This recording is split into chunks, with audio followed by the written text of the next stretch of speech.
ओम शांति। 16 अक्टूबर 2025 के बाबा के मधुर महावाक्य। बाबा कहते मीठे बच्चे, एकांत में बैठ अब ऐसा अभ्यास करो जो अनुभव हो, मैं शरीर से भिन्न आत्मा हूँ। इसको ही जीते जी मरना कहा जाता है। एकांत में बैठ अब ऐसा अभ्यास करो जो अनुभव हो, मैं शरीर से भिन्न आत्मा हूँ। इसको ही जीते जी मरना कहा जाता है। प्रश्न, एकांत का अर्थ क्या है? एकांत में बैठ तुमको कौन सा अनुभव करना है? एकांत का अर्थ क्या है? एकांत में बैठ तुमको कौन सा अनुभव करना है? उत्तर, एकांत का अर्थ है एक ही याद में इस शरीर का अंत हो।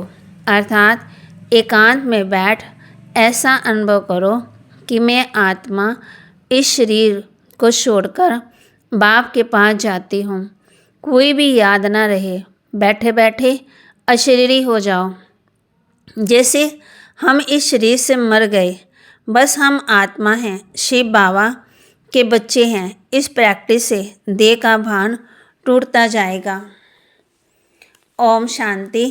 बच्चों को बाप समझाते हैं, पहले समझाते हैं कि मीठे मीठे बच्चों, अब यहाँ बैठते हो तो अपने को आत्मा समझ बाप को याद करते रहो और कोई तरफ बुद्धि नहीं जानी चाहिए। ये तुम बच्चे जानते हो, हम आत्मा हैं। पाठ हम आत्मा बजाती है इस शरीर द्वारा। आत्मा अविनाशी, शरीर विनाशी है। तो तुम बच्चों को देहाभिमानी बन बाप की याद में रहना है। हम आत्मा चाहे तो इन कर्म इंद्रियों से काम लेवे ना लेवे, अपने को शरीर से अलग समझना चाहिए। बाप कहते हैं अपने को आत्मा समझो, देह को भूलते जाओ। हम आत्मा इंडिपेंडेंट हैं। हमको सिवाय एक बाप के और कोई को याद नहीं करना है। जीते जी मौत की अवस्था में रहना है। हम आत्मा का योग रहना है अब बाप के साथ। बाकी तो दुनिया से घर से मर गए। कहते हैं ना, आप मोए मर गई दुनिया। अब जीते जी तुमको मरना है। हम आत्मा शिव बाबा के बच्चे हैं। शरीर का भान उड़ाते रहना चाहिए। बाप कहते हैं अपने को आत्मा समझो और मुझे याद करो। शरीर का भान छोड़ो। ये पुराना शरीर है ना, पुरानी चीज़ को छोड़ा जाता है। अपने को अशरीरी समझो। अब तो बाबा कहते अभी तुमको बाप को याद करते करते बाप के पास जाना है। ऐसे करते करते फिर तुमको आदत पड़ जाएगी। अभी तो तुमको घर जाना है, फिर इस पुरानी दुनिया को याद क्यों करें? एकांत में बैठ ऐसे अपने साथ मेहनत करनी है। भक्ति मार्ग में भी कोठरी के अंदर बैठ माला फेरते हैं, पूजा करते हैं। तुम भी एकांत में बैठ ये कोशिश करो तो आदत पड़ जाएगी। तुमको मुख से कुछ भी बोलना नहीं है, इसमें है बुद्धि की बात। शिव बाबा तो है सिखलाने वाला, उनको तो पुरुषार्थ नहीं करना है। ये बाबा पुरुषार्थ करते हैं। वह फिर तुम बच्चों को भी समझाते हैं। जितना हो सके ऐसे बैठकर विचार करो। अभी हमको जाना है अपने घर। इस शरीर को यहाँ छोड़ना है। बाप को याद करने से ही विकर्म विनाश होंगे और आयु भी बढ़ेगी। अंदर ये चिंतन चलना चाहिए, बाहर में कुछ बोलना नहीं है। भक्ति मार्ग में ब्रह्म तत्व को या कोई शिव को याद करते हैं, परंतु वह याद कोई अर्थात नहीं। बाप का परिचय नहीं तो याद किससे करे? तुमको तो बाप का परिचय मिला है। सवेरे सवेरे उठकर एकांत में ऐसे से अपने साथ बातें करते रहो। विचार सागर मंथन करो, बाप को याद करो। बाबा हम अभी आया कि आया आपकी सच्ची गोद में, वह है रूहानी गोद। तो ऐसे से अपने साथ बातें करनी चाहिए। बाबा आया हुआ है। बाबा कलब कलब आकर के हमको राजयोग सिखाते हैं। बाप कहते हैं मुझे याद करो और चक्कर को याद करो। सुदर्शन चक्करधारी बनना है। बाप में ही सारा ज्ञान है चक्कर का, वह फिर तुमको देते हैं। तुमको त्रिकालदर्शी बना रहे हैं।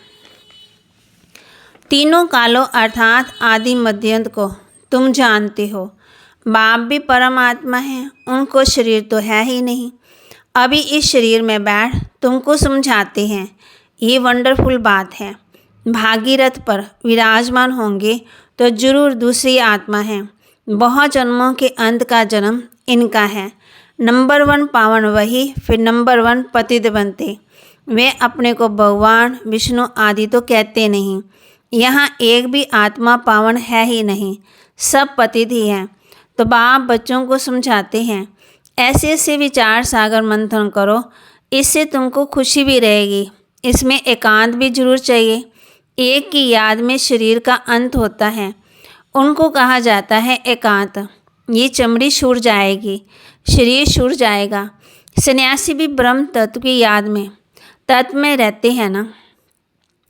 बाप कहते हैं उस याद में रहते रहते शरीर का भान छूट जाता, बस हमको ब्रह्म में लीन होना है। ऐसे बैठ जाते हैं। तपस्या में बैठे बैठे शरीर छोड़ देते हैं। भक्ति में तो बहुत मनुष्य इधर उधर बहुत जाते। इसमें धक्के खाने की बात नहीं है, याद में रहना है। अंत में कोई की याद ना रहे। गृहस्थ भार में भी रहना ही है, बाकी टाइम निकालना है। स्टूडेंट को पढ़ाई का शौक़ तो होता है ना, ये पढ़ाई है। अपने को आत्मा ना समझने से बाप टीचर गुरु सबको भूल जाते हैं। एकांत में बैठ ऐसे ऐसे विचार करो। गृहस्थी घर में भी वाइब्रेशन ठीक नहीं रहता। अगर अलग प्रबंध है तो एक कोठरी में एकांत में बैठ जाओ। माताओं को तो दिन में टाइम मिलता है, बच्चे आदि स्कूल में चले जाते हैं। जितना टाइम मिले यही कोशिश करते रहो।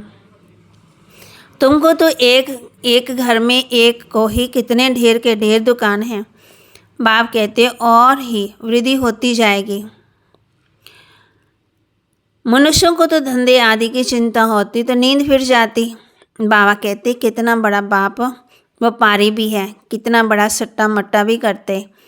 पुराने शरीर आदि लेकर नया देते हैं, सबको रास्ता बताते हैं। ये भी धंधा उनको करना है। ये व्यापार तो बहुत बड़ा है। व्यापारी को व्यापार का ही ख्याल रहता है। बाबा ऐसे ऐसे प्रैक्टिस करते हैं, फिर बतलाते हैं ऐसे ऐसे करो। जितना तुम बाप की याद में रहेंगे उतनी नींद फिर जाएगी। कमाई में आत्मा को बहुत मज़ा आएगा। कमाई के लिए मनुष्य रात में भी जागते हैं। सीजन में सारी रात भी दुकान खुला रहता है। तुम्हारी कमाई रात को और सवेरे को बहुत अच्छी होगी। सुदर्शन चक्रधारी बनेंगे, त्रिकालदर्शी बनेंगे। 21 जन्मों के लिए धन इकट्ठा करते हैं। मनुष्य साहूकार बनने के लिए पुरुषार्थ करते हैं। तुम भी बाप को याद करेंगे तो विक्रम विनाश होंगे, बल मिलेगा। याद की यात्रा पर नहीं रहेंगे तो बहुत घाटा पड़ जाएगा, क्योंकि सिर पर पापों का बोझ बहुत है। अब जमा करना है, एक को याद करना है और त्रिकालदर्शी बनना है। ये अविनाशी धन आधा कल्प के लिए इकट्ठा करना है। ये तो बहुत वैल्यूबल है। विचार सागर मंथन कर रतन निकालने हैं। बाबा जैसे खुद करते हैं, बच्चों को भी युक्ति बदलाते हैं। कहते हैं बाबा माया के तूफान बहुत आते हैं। बाबा कहते जितना हो सके अपनी कमाई करनी है, यही काम आनी है। एकांत में बैठ बाप को याद करना है। फुर्सत है तो सर्विस भी मंदिरों आदि में बहुत कर सकते हो। बैच जरूर लगा रहे, तब समझ जाएंगे ये रूहानी मिलिट्री है। तुम लिखते भी हो, हम स्वर्ग की स्थापना कर रहे हैं। आदि सनातन देवी देवता धर्म था, अब नहीं है, जो फिर स्थापन करते हैं। ये लक्ष्मी नारायण एम ऑब्जेक्ट है। कोई समय ये ट्रांसलर का चित्र बैटरी सहित उठाकर परिक्रमा देंगे और सबको कहेंगे ये राज्य हम स्थापन कर रहे हैं। ये चित्र सबसे फर्स्ट क्लास है। ये चित्र बहुत नामी ग्रामी हो जाएगा। लक्ष्मी नारायण सिर्फ एक तो नहीं थे ना, उनकी राजधानी थी। ये स्वराज्य स्थापन कर रहे हैं। अब बाप कहते हैं मन मना भाव, बाप को याद करो तो विक्रम विनाश होंगे। कहते हैं हम गीता का सप्ताह मनाएंगे। ये सब प्लान कल्प पहले माफिक बन रहे हैं। परिक्रमा में ये चित्र लेना पड़े, इनको देखकर सब खुश होंगे। तुम कहेंगे बाप को और वर्षे को याद करो। मन मना भव, ये गीता के अक्षर है ना। भगवान शिव बाबा है, वह कहते हैं मुझे याद करो तो विकर्म विनाश हो। 84 के चक्कर को याद करो तो ये बन जाएंगे। लिटरेचर भी तुम सौगात देते रहो। शिव बाग भंडारा तो सदा भरपूर है, आगे चलकर बहुत सर्विस होगी। एम ऑब्जेक्ट कितनी क्लियर है। एक राज्य एक धर्म था, बहुत शाहूकार थे। मनुष्य चाहते हैं एक राज्य एक धर्म हो। मनुष्य जो चाहते हैं ना, सो अब आसार दिखाई पड़ते हैं। फिर समझेंगे ये तो ठीक कहते हैं। 100% पवित्रता, सुख, शांति का राज्य फिर से स्थापन कर रहे हैं। फिर तुमको खुशी भी रहेगी। याद में रहने से तीर लगेगा। शांति में रह, थोड़े अक्षर ही बोलने हैं, ज़्यादा आवाज़ नहीं। गीत कविता आदि कुछ भी बाबा पसंद नहीं करते। बाहर वाले मनुष्यों से रीस नहीं करनी है। तुम्हारी बात ही और है। अपने को आत्मा समझ बाप को याद करना है बस। स्लोगन भी अच्छे हो जो मनुष्य पढ़कर जागे। बच्चे वृद्धि को पाते रहते हैं। खजाना तो भरपूर रहता, बच्चों का दिया हुआ फिर बच्चों के काम ही आता है।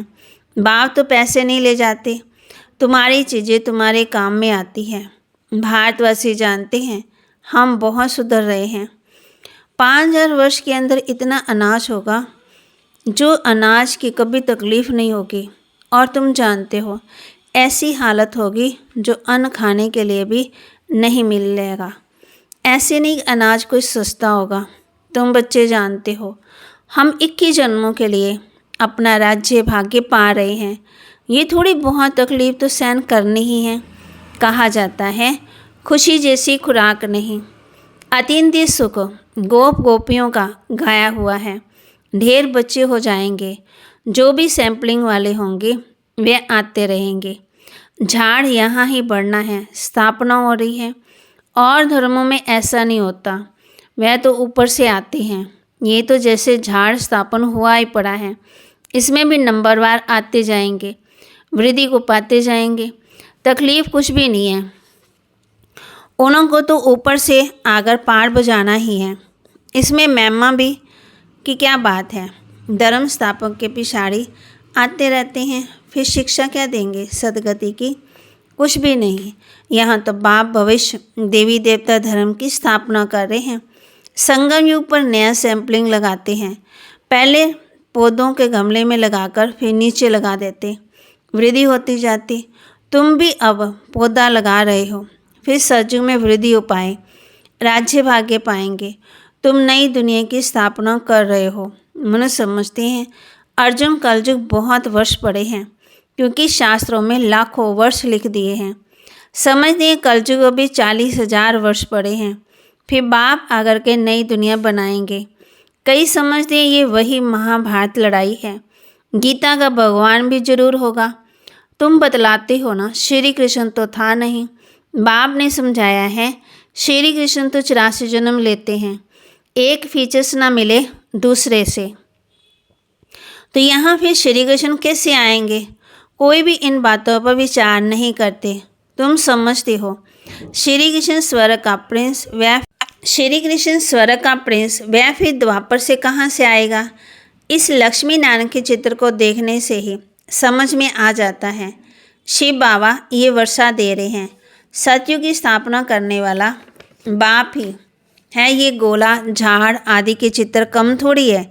एक दिन तुम्हारे पास ये सब चित्र ट्रांसलेट के बन जाएंगे, फिर सब कहेंगे हमको ऐसे चित्र ही चाहिए। इन चित्रों से फिर गोविंद महाराज की सर्विस हो जाएगी, बहुत सेवा होगी। तुम्हारे पास बच्चे इतने आएंगे जो फुर्सत नहीं रहेगी, ढेर आएंगे, बहुत खुशी होगी। दिन प्रतिदिन तुम्हारा माँ कहते प्रभाव बढ़ता जाएगा। ड्रामानुसार जो फूल बनने वाले होंगे उनको टच होगा। तुम बच्चों को ऐसे नहीं कहना पड़ेगा कि बाबा इनकी बुद्धि को टच करो। टच कोई बाबा थोड़ी करते हैं, समय पर आप पे ही टच होगा। बाप तो रास्ता बताएंगे। बहुत बच्चियाँ लिखती हैं हमारे पति की बुद्धि को टच करो। ऐसे सबकी बुद्धि को टच करेंगे फिर तो सब स्वर्ग में इकट्ठे हो जाएं। पढ़ाई की ही मेहनत है। तुम खुदाई खिदमतगार होना। सच्ची सच्ची बात बाबा पहले से बता देते हैं क्या क्या करना है। ऐसे चित्र ले जाने पड़ेंगे, सीढ़ी का भी ले जाना पड़े। ड्रामा अनुसार स्थापना तो होनी है। बाबा सर्विस के लिए जो डायरेक्शन देते हैं उस पर ध्यान देना है। बाबा कहते बैजेस किस्म किस्म के लाखों बनाओ, अलग अलग तरीके से। ट्रेन की टिकट लेकर 100 मील तक भी सर्विस करके आओ। एक डिब्बे से दूसरे में फिर तीसरे में बहुत सहज है। बच्चों को सर्विस का शौक़ रहना चाहिए। अच्छा, मीठे मीठे सिकिलदे बच्चों प्रति माता पिता बाप दादा का याद प्यार और गुड मॉर्निंग। रूहानी बाप की रूहानी बच्चों को नमस्ते। रूहानी बच्चों की रूहानी बाप दादा को दिलवा जान सिकवा प्रेम से नमस्ते। धारणा के लिए मुख्य सार। विचार सागर मंथन कर अच्छे अच्छे रतन निकालने हैं, कमाई जमा करनी है, सच्चा सच्चा खुदाई खिदमतगार बन सेवा करनी है। विचार सागर मंथन कर अच्छे अच्छे रतन निकालने हैं, कमाई जमा करनी है, सच्चा सच्चा खुदाई खिदमतगार बन सेवा करनी है। पढ़ाई का बहुत शौक़ रखना है। बाबा कहते पढ़ाई का बहुत शौक़ रखना है। जब भी समय मिले एकांत में चले जाना है। ऐसा अभ्यास हो जो जीते जी शरीर से मरे हुए हैं। इस स्टेज का अनुभव होता रहे, देह का भान भी भूल जाए। जब भी समय मिले एकांत में चले जाना है। ऐसा अभ्यास हो जो जीते जी इस शरीर से मरे हुए हैं। इस स्टेज का अनुभव होता रहे, देह का भान भी भूल जाए। वरदान। अपने मूल संस्कारों के परिवर्तन द्वारा विश्व परिवर्तन करने वाले उदाहरण स्वरूप भव। अपने मूल संस्कारों के परिवर्तन द्वारा विश्व परिवर्तन करने वाले उदाहरण स्वरूप भव। हर एक में जो अपना मूल संस्कार है, जिसको नेचर कहते हो, जो समय प्रति समय आगे बढ़ने में रुकावट डालता है, उस मूल संस्कार का परिवर्तन करने वाले उदाहरण स्वरूप बनो। तब संपूर्ण विश्व का परिवर्तन होगा। अब ऐसा परिवर्तन करो जो कोई भी ये वर्णन ना करे कि इनका ये संस्कार तो शुरू से ही है। जब परसेंटेज में अंश मात्र भी पुराना कोई संस्कार दिखाई ना दे, वर्णन ना हो, तब कहेंगे संपूर्ण परिवर्तन के उदाहरण स्वरूप हैं। स्लोगन। अब प्रयत्न का समय बीत गया, इसलिए दिल से प्रतिज्ञा कर जीवन का परिवर्तन करो। बाबा कहते अब प्रयत्न का समय बीत गया, प्रयत्न कर रहे हैं, हो जाएगा, इसलिए दिल से प्रतिज्ञा कर जीवन का परिवर्तन करो। अव्यक्त इशारे स्वयं को और सबके प्रति मनसा सेवा द्वारा योग की शक्तियों का प्रयोग करो।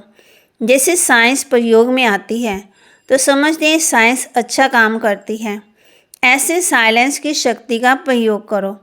इसके लिए एकाग्रता का अभ्यास बढ़ाओ। एकाग्रता का मूल आधार है मन के कंट्रोलिंग पावर, जिससे मनोबल बढ़ता है। इसके लिए एकांतवासी बनो। बाबा कहते जैसे साइंस प्रयोग में आती है तो समझते हैं कि साइंस अच्छा काम करती है। ऐसे साइलेंस की शक्ति का प्रयोग करो। इसके लिए एकाग्रता का अभ्यास बढ़ाओ। एकाग्रता का मूल आधार है मन की कंट्रोलिंग पावर, जिससे मनोबल बढ़ता है। इसके लिए एकांतवासी बनो। बाबा के महावाक्य को लाइक करें, शेयर करें, सब्सक्राइब करें और अपने जीवन में जरूर धारण करें। ओम शांति। अपने मूल संस्कारों को परिवर्तन करें। ओम शांति।